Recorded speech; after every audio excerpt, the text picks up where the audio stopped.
care deeply about Canadians. In 2018, at Charlevoix, we launched a conversation around artificial intelligence and around the need to collaborate, to work together, to figure out how to even begin a conversation. And Emmanuel was absolutely keen on this. He saw the potential, he saw the opportunity, he'd seen the great innovations that France has had, he'd seen the great leaders in AI that we have in Canada, from Jeffrey Hinton, Yoshua Bengio, Rich Sutton, and others. We knew there was a conversation worth having. So in 2018, we launched the idea of a global partnership on AI that became, under his leadership the very next year, the Global Partnership for AI at the 2019 Biarritz Conversation. G7. And now, 7 years later, it's Canada's leadership of the G7 again, followed by next year with Emmanuel.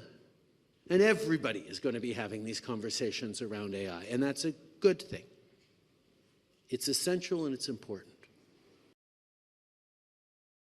Because not just it's going to transform our world, but how we do it thoughtfully, deliberately, responsibly is being decided right now. Wasn't being decided 7 years ago, certainly won't be decided 7 years from now. It's happening now. How we make sure that we have the energy to power AI in a clean enough way and an efficient enough way that's not going to set us back in our fight to reduce carbon emissions.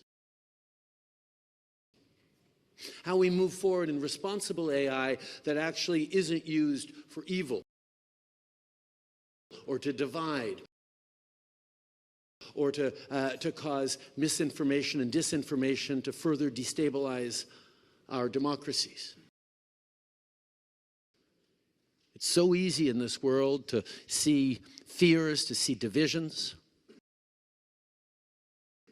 The more we can spend looking at how we empower our small businesses, individuals, our researchers, future generations, to be able to see further, do more, succeed better in ways that are truly shared around the world, is essential.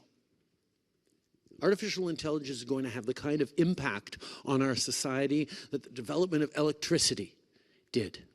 And yet there are still big parts of this world that over 100 years later still don't have access to electricity.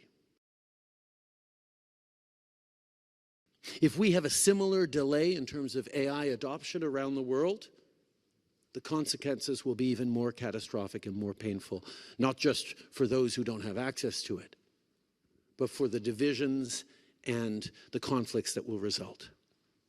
We have to figure out how to make sure that we innovate, that we're creative, that we empower our scientists and researchers and entrepreneurs to fully succeed through AI, but in a way that empowers humanity, not takes it away. That's the conversations Emmanuel and I had 7 years ago that were also happening in other corners of the world. But this global partnership is an extraordinarily important vehicle to continue dealing with this. And I thank you all for being part of it. And it is a real pleasure to see what has been achieved, and look forward to many more conversations with Emmanuel and all of you on this in the years to come. Merci, Emmanuel.